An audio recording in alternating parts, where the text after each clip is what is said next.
एक गांव था जिसमें सभी किसान रहते थे और वह सभी किसान बहुत ही गरीब थे, जिसके कारण वो लोग अपने खेतों में बहुत मेहनत करते थे। इस गांव में एक गरीब आदमी रामू अपनी पत्नी गौरी के साथ रहता था। वह बेचारा बहुत मेहनत करता था, लेकिन फिर भी अपना घर चलाने में असमर्थ था। लेकिन उसकी पत्नी गौरी बहुत ही चतुर और बुद्धिमान थी।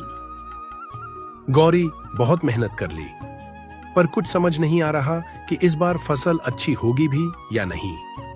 बारिश भी ठीक से नहीं हुई है और हम चाहे जितना अपने खेतों में मेहनत कर लें, लेकिन हर साल हम लोगों का रोना धोना ही रहता है। पता नहीं कब हमारी फसल अच्छी होगी और हम लोग खुशी की जिंदगी जी पाएंगे। चिंता क्यों करते हो जी? भगवान ने चाहा तो सब अच्छा होगा। चलो पहले तुम हाथ मुंह धो लो, मैं गर्मा गर्म रोटी और सब्जी ले आते हैं जिसे आप खा लो। रामू बैठकर रोटी खाने लगता है। देखो रामू, हर समस्या का हल होता है, हिम्मत मत हारो। मैं कुछ सोच रही हूँ, अगर तुम भरोसा रखो तो शायद हम इस मुसीबत से निकल सकते हैं। गौरी, आखिर तुम ऐसा क्या सोच रही हो जिसके चलते हम इस मुसीबत से बाहर निकल सकते हैं? अभी सब बताना ठीक नहीं है, पहले फसल की कटाई हो जाने दो, तब मैं तुम्हें सब समझाऊंगी। इसीलिए पहले फसल की कटाई करो, फिर सभी बात समझना। रामू के चेहरे पर चिंता के बादल छाए रहते हैं, पर गौरी की आत्मविश्वास भरी मुस्कान उसे थोड़ी राहत देती है।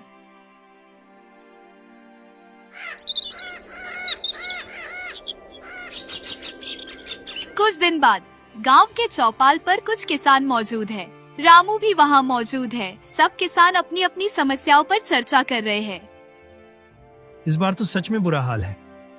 बारिश नहीं हुई तो फसल का आधा हिस्सा तो यूं ही खराब हो गया। फिर हम लोग क्या करेंगे? और बार बार फसल उगाने के लिए हम लोगों के पास पैसे कहां से आएंगे? मुझे तो कुछ समझ नहीं आ रहा है। हाँ भाई, ऊपर से साहूकार भी ब्याज बढ़ा रहा है। अब तो खेत बेचने की नौबत आ जाएगी और फिर खेत बेचना हमारी एक मजबूरी होगी। यही तो बात है, समझ नहीं आ रहा कि क्या किया जाए। कुछ ऐसा हो जाए जिसके चलते हम लोगों की फसल अच्छी हो जाए, तो हम लोग अपना अपना घर अच्छे से चला पाएंगे। सभी किसान आपस में बातें कर रहे थे, तभी वहाँ गौरी आ जाती है और उन सबसे कहती है, तुम लोग यूं ही चिंता कर रहे हो, अगर दिमाग से काम लो तो हर समस्या का हल मिल सकता है। अरे तुम लोग अभी अपने अपने काम में लगे रहो और ज्यादा चिंता मत करो। भाभी, आखिरी समस्या का ऐसा क्या हाल है जो आपको पता है? अच्छा, आप ऐसा करो कि जो भी आपको पता हो आप हम सबको बता दो, जिसमें हम लोग आपकी मदद करेंगे। अभी नहीं, सही समय पर बताऊंगी, पर एक बात का भरोसा रखो, इस बार फसल का नुकसान नहीं होगा। आप बस भगवान पर भरोसा रखो और मेहनत करते रहो। किसान एक दूसरे की तरफ देखते हैं। रामू गौरी की ओर देखा है। उस गौरी की आंखों में उत्साह की चमक दिखाई देती है और उसे अपनी पत्नी पर भरोसा था कि वह कुछ न कुछ उपाय जरूर बताएंगी।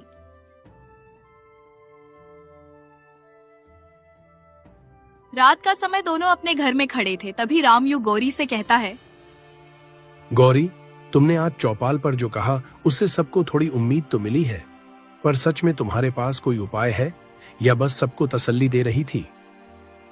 उपाय तो है, पर जब तक सही समय न आ जाए तब तक उसे बताना ठीक नहीं होगा, और इसीलिए मैंने अभी तक तुम लोगों को वह उपाय नहीं बताया है। मैं तुम्हारे भरोसे पर हूँ, पर दिल में डर भी है।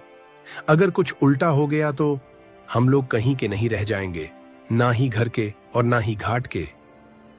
जब तक मैं हूं कुछ उल्टा नहीं होगा, बस मुझ पर विश्वास रखो। और मैं सच कह रही हूं कि आप सभी लोगों को इस समस्या से बाहर नहीं निकाल दिया तो मेरा नाम भी गौरी नहीं।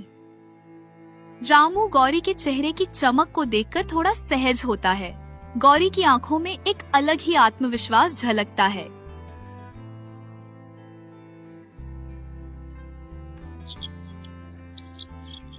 अगले दिन सुबह होते ही गौरी अपने सामने कुछ अनाज के बीज रखकर बैठी थी। तभी रामू गौरी से पूछता है, ये क्या कर रही हो गौरी, और यह अनाज के बीज सामने क्यों रखकर बैठी हो?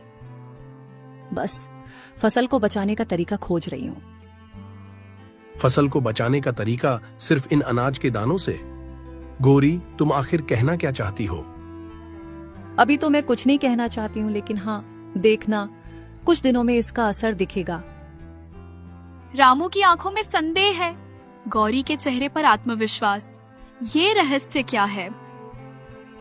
गौरी, तुम इन अनाज के दानों से फसल बचाने की बात कर रही हो? ये कैसे मुमकिन है? बस थोड़ा धैर्य रखो। ये सिर्फ अनाज के दाने नहीं हैं, इनमें समझदारी भी छिपी है। मैं तुम्हें सब समझाऊंगी, पर पहले मुझे कुछ तैयारी करनी होगी। गौरी, तुम क्या तैयारी करेगी और कहाँ तैयारी करोगी?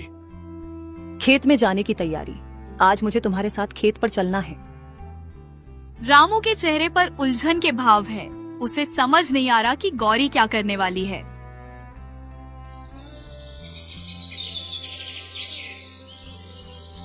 शाम का समय, गौरी और रामू खेत में खड़े हैं।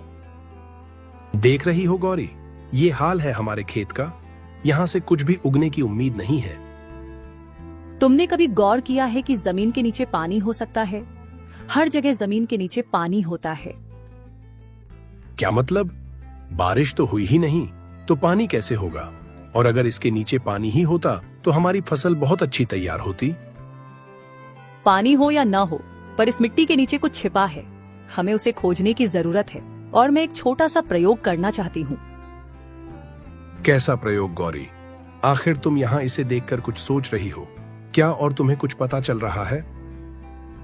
ये मिट्टी सूखी जरूर है, पर इसमें जान है। अगर इसे सही ढंग से सींचा जाए तो इसमें फसल फिर से लहलहा सकती है। गांव में जितने लोग कह रहे हैं कि मिट्टी ज्यादा खराब है, लेकिन उतनी ज्यादा खराब भी नहीं है। माना कि हम इसमें किसी भी फसल के बीज बो देंगे, लेकिन फिर पानी कहाँ से लाएंगे?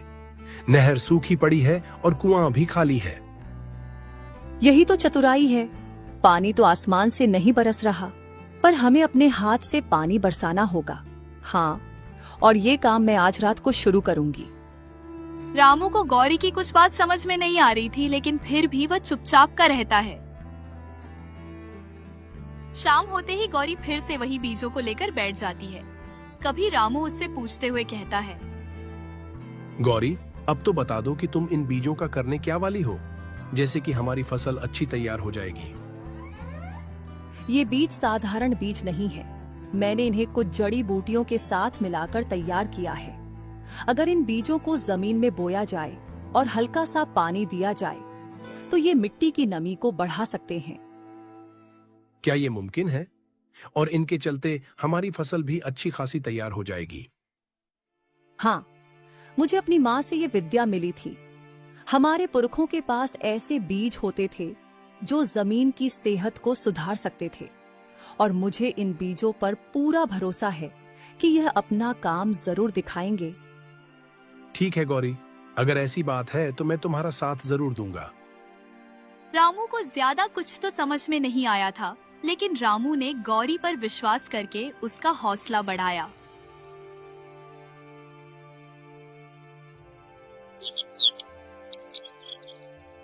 अगले दिन सुबह होते ही दोनों खेत पर खड़े हैं और रामू ने खेत में बीज बो दिए हैं। अभी रामू गौरी से कहता है, ये बीज अलग तो नहीं दिख रहे। क्या सच में इनमें कुछ खास है, या तुम सिर्फ मुझे बहका रही हो ताकि मैं अपना दिल छोटा ना कर पाऊं और अपने काम में लगा रहूं? धैर्य रखो रामू, देखना कुछ ही दिनों में इसका असर दिखेगा, और असर ऐसा दिखेगा जिससे सारे गांव वाले भी देखकर चौंक जाएंगे और मुझसे यही बीज लेने की कोशिश करेंगे। बस अब कुछ दिन रुक जाओ। अगर ये बीज काम कर गए तो हम कर्ज से भी बच जाएंगे और गरीब लोगों की मदद भी कर पाएंगे। फिर हम लोग इतने ज्यादा गरीब और गिरे हुए नहीं रहेंगे, हमारी भी तकदीर पलट जाएगी। और अगर काम न किया तो भी हम हिम्मत नहीं हारेंगे, बल्कि दोबारा कुछ न कुछ उपाय करके दूसरे बीज बो लेंगे। रामू गौरी की तरफ देखता है। गौरी के चेहरे पर आत्मविश्वास की चमक है। रामू के मन में भी थोड़ी सी उम्मीद जाग उठती है।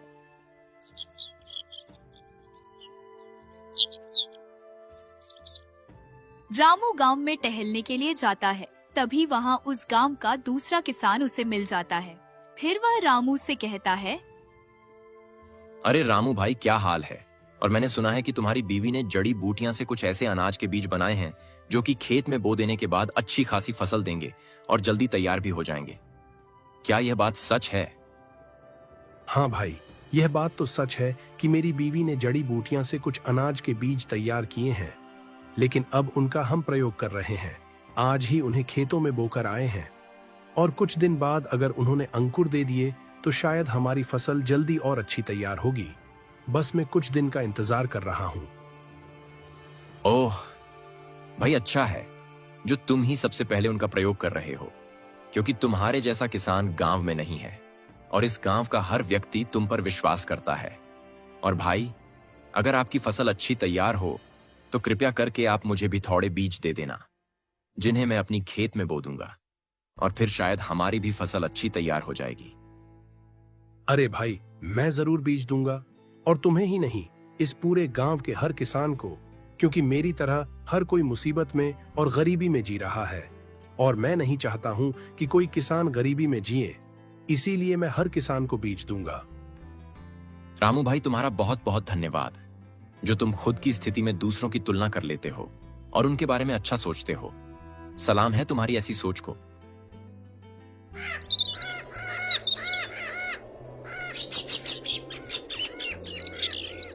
तीन दिन बाद शाम का समय, रामू और गौरी खेत पर है। रामू की आंखों में आश्चर्य है। जहाँ गौरी ने बीज बोए थे वहाँ हरे हरे अंकुर निकल आए हैं।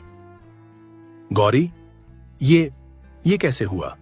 ये तो सच में अंकुर फूट गए। अब तो मुझे लगता है कि ये बीज बहुत अच्छे हैं और ये जल्द ही हमें फसल देंगे और फिर हम हर बार इन्हीं को बोया करेंगे। मैंने कहा था ना, मिट्टी में जान है, बस उसे सही देखभाल की जरूरत थी। और देखो इन्होंने कितने अच्छे अंकुर दिए हैं। गौरी, तुमने तो कमाल कर दिया। अगर इसी तरह बाकी फसल भी बच गई तो हम सच में कर्ज से मुक्त हो सकते हैं। गौरी, आज मैं बहुत खुश हूँ और मुझे तुम पर गर्व है। अब हमें सही समय पर सही कदम उठाने होंगे। ये तो बस शुरुआत है, आखिरी देखना कि कैसा होगा। बस कुछ समय का इंतजार करो। रामू गौरी की तरफ देखता है। उसके चेहरे पर राहत और खुशी के भाव हैं। गौरी के चेहरे पर आत्मविश्वास की चमक बरकरार है।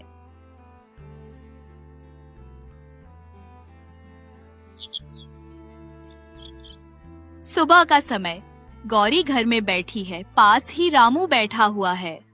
दोनों के चेहरों पर आशा और चिंता का मिला जुला है। गौरी के सामने वही बीज रखे हुए थे। गौरी, जिन बीजों को तुमने बोया था उनसे अंकुर तो फूट गए हैं, पर ये काफी नहीं है। अगर बाकी खेत की फसल नहीं बची तो ये छोटा सा हिस्सा हमें कर्ज से नहीं बचा पाएगा। हमें और उपाय भी करने होंगे। जानती हूँ, पर ये छोटी सी शुरुआत ही हमें आगे का रास्ता दिखाएगी। पहले मैं देखना चाहती थी कि ये बीज सही से उगते भी हैं या नहीं। अब जब अंकुर फूट गए हैं तो बाकी खेत को भी बचाया जा सकता है। इसके लिए हमें गांव के दूसरे किसानों को साथ लेना होगा। अगर सब मिलकर इस तरीके को अपनाए तो पूरा गांव इस मुसीबत से बच सकता है। क्या बाकी किसान तुम्हारी बात मानेंगे? वे तो पहले ही हिम्मत हार चुके हैं। मुझे तो नहीं लग रहा है कि वो तुम्हारी बात मानेंगे। मानेंगे। जब उन्हें इस खेत के अंकुरों के बारे में पता चलेगा तो उनके भीतर भी आशा जागेगी। पर इसके लिए हमें सही ढंग से बात करनी होगी, तभी वो हमारी बात पर विश्वास करेंगे। रामू गौरी की ओर देखता है। उसकी आंखों में संदेह है, लेकिन गौरी के आत्मविश्वास को देखकर उसे भरोसा होने लगता है। गांव की चौपाल। गांव के सभी किसान एक जगह इकट्ठा है। उनके चेहरों पर चिंता और थकान के भाव हैं। कुछ किसान आपस में धीरे धीरे बात कर रहे हैं। गौरी और रामू चौपाल के बीच खड़े हैं। भाइयों, हम सबकी हालत एक जैसी है।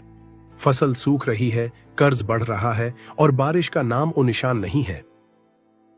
यही तो हम सब कह रहे हैं रामू। अब तो खेत बेचने की नौबत आ रही है। अब तो घर चला पाना भी मुश्किल हो गया है। पर हमारे पास एक रास्ता है। मेरी गौरी ने ऐसा उपाय निकाला है जिससे फसल को बचाया जा सकता है। मैंने कुछ खास बीज तैयार किए हैं। ये बीज मिट्टी की नमी को बनाए रखते हैं और फसल की जड़ों को मजबूत करते हैं। मैंने अपने खेत के एक हिस्से में इन बीजों को बोया था, अब वहां अंकुर निकल आए हैं। ये कैसे मुमकिन है? बिना पानी के अंकुर कैसे फूट सकते हैं? मुझे तो तुम्हारी बात पर विश्वास भी हो रहा है। ये बीज खास जड़ी बूटियों से तैयार किए गए हैं। अगर हम इन्हें सही तरीके से बोए और थोड़ा थोड़ा पानी दें, तो बाकी फसल भी बच सकती है। पर अगर ये तरीका काम न किया तो? अगर काम न किया तो नुकसान क्या होगा? वैसे भी फसल तो पहले ही सूख रही है, पर अगर ये तरीका काम कर गया तो पूरा गांव कर्ज से बच जाएगा। हाँ, तुम हम लोगों को वही बीज दे दो, हम लोग भी उन्हें वो लें। हाँ, मैं तुम लोगों को बीज जरूर दूंगी, बस तुम लोग अब नैनो की तैयार करो।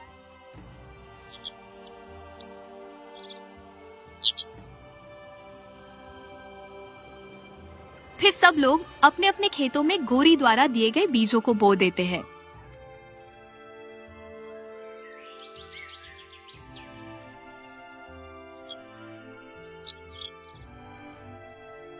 कुछ दिन बाद सबकी फसल अच्छी तैयार हो जाती है।